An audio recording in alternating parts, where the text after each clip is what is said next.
नमस्कार. मी गौतमी गोदावरी. पुष्प 51. मुक्ताबाई, लहानपणी त्र्यंबकेश्वरी पाहिलेली गोदामाई आठवते का? का नाही? त्र्यंबकेश्वरीची गोदामाई माझ्यासारखी लहान आहे आणि ही पैठणची गोदामाई तुमच्यासारखी भली मोठी आहे, मुक्ताबाई निवृत्तीनाथांना म्हणाली. त्यावर हसत हसत निवृत्तीनाथ म्हणाले, मुक्ताबाई, गोदामाई आपल्यासारखी नाही काही, आपण गोदामाई सारखे. आता मुक्ताबाईने जीभ चावली आणि त्यावर निवृत्तीनाथ पुन्हा हसले.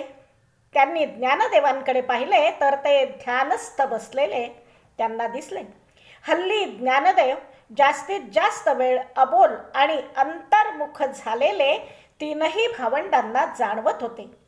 त्यांचा मूळतःच संयमी स्वभाव अधिकाधिक चिंतनशील बनला होता. उगवतीची किरणे त्यांच्या चेहऱ्यावर पडलेली होती, त्यामुळे अगदी तेजाला तेज आलिंगन देतंय असं दिसत होतं.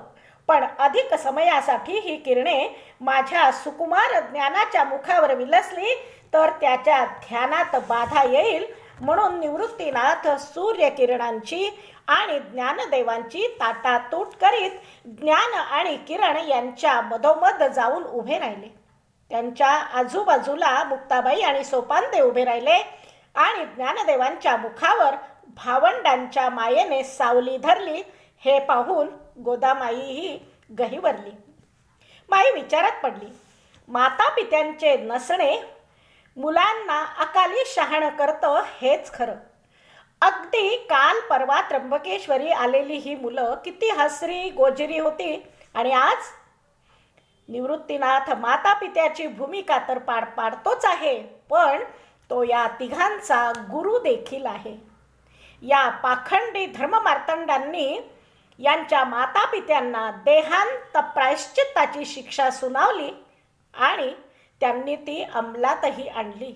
का, कशासाठी? या धर्माच्या ठेकेदारांनी या देवस्वरूप लेकरांना द्विज करावे म्हणून. हे कोण यांना द्विज करणारे? ज्यांच्यात ब्राह्मण्याचा कणभरही अंश नाही असे ब्राह्मण, असे शास्त्री, असे पंडित. अरे, हे अधपतित ब्राह्मण या जननी जन्मभूमीला परकीयांच्या हवाली केल्याशिवाय राहणार नाहीत. आत्ताच रामदेवराय यादवाने खूप मोठी खंडणी हस्तिनापुराकडे पाठवलेली ऐकिवात आहे. हा दिल्लीत बसून खंडणी घेणारा एक दिवस गल्लीत घुसून तुमची बायका पोरे उघडी पाडल्याशिवाय राहणार नाही.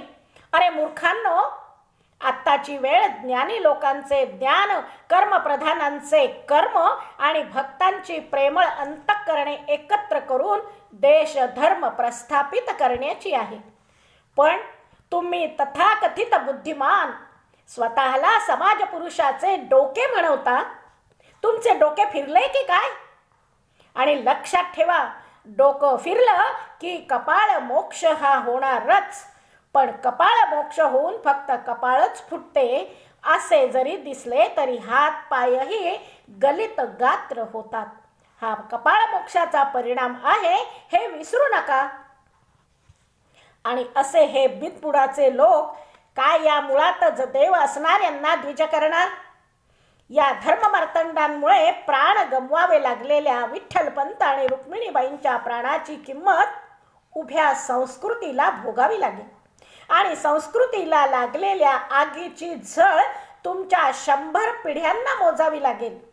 संतापलेली गोदामाई देहधर्माप्रमाणे मार्गस्थ झाली आणि कर्मधर्माप्रमाणे निवृत्ती, ज्ञानदेव, सोपान आणि मुक्ताबाईही. दुसऱ्या दिवशी भल्या पहाटे ज्ञानदेवादी भावंडे स्नानादी कर्म करून गोदामाईकडे आशीर्वचनाची मागणी करती झाली. ज्ञानदेव म्हणाले, हे गोदामाई, गौतम ऋषींनी न केलेल्या पापातून त्यांची सोडवणूक करण्यासाठी तू या भूमीवर अवतीर्ण झाली आहेस. हे पुण्यदायिनी माते, आम्ही आणि आमच्या माता पित्यांनी न केलेल्या पापातून आमची सुटका कर. आमच्या माता पित्यांच्या आत्म्याच्या शांतीसाठी आम्ही येथवर आलो आहोत. आणि माई म्हणाली, यशस्वी भव, चिरंजीव भव. त्या दिवशी पाणवठ्यावर स्त्रियांचे लक्ष त्यांच्या कामात नव्हते. तथाकथित ब्रह्मवृंद ब्रह्मसभेकडे निघाले होते.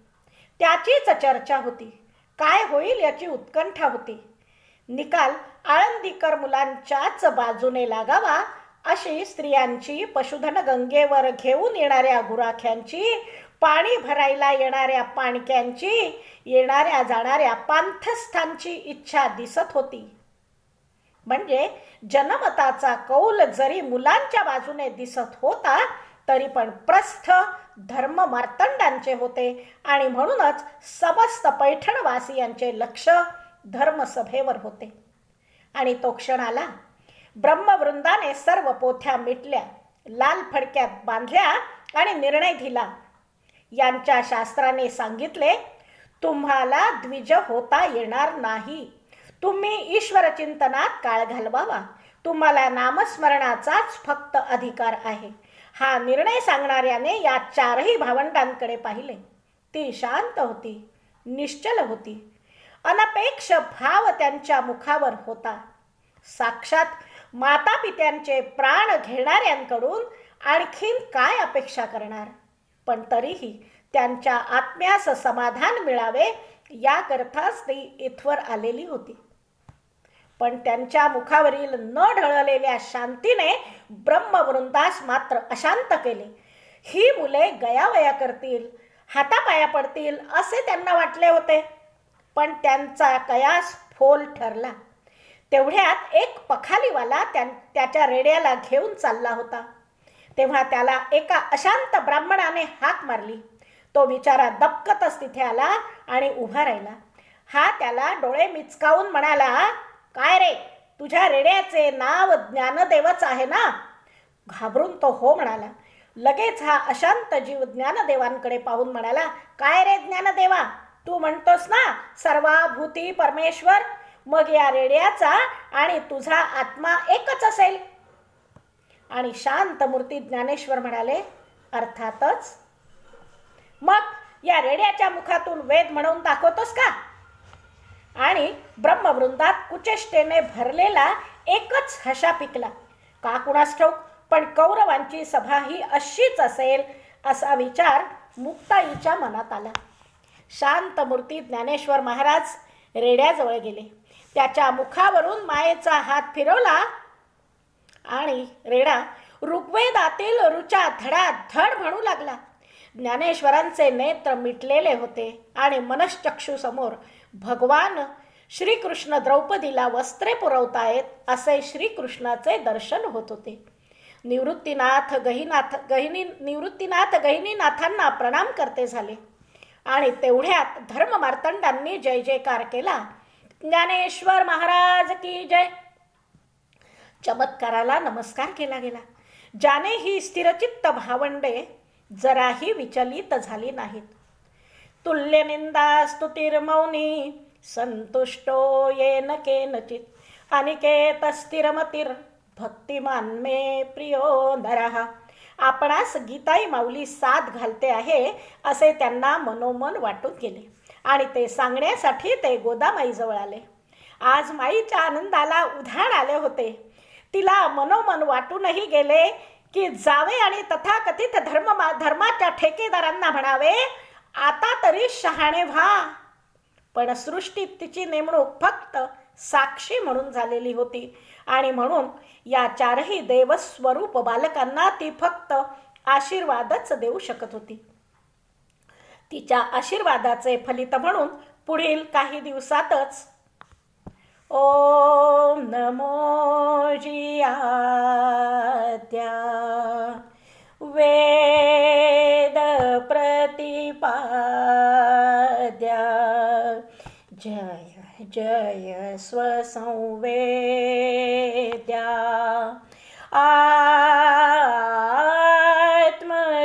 आत्मरूपा देवा तूची गणेशु सकल मती प्रकाशु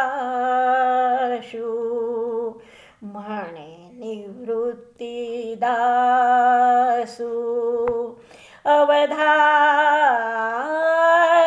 जोजी. ओम अशी ज्ञानगंगा प्रवरामाईत मिसळली आणि प्रवरामाई अर्थातच गोदामाईला मिळाली भस्मचंदनाचा सुगंध घेऊन. धन्यवाद.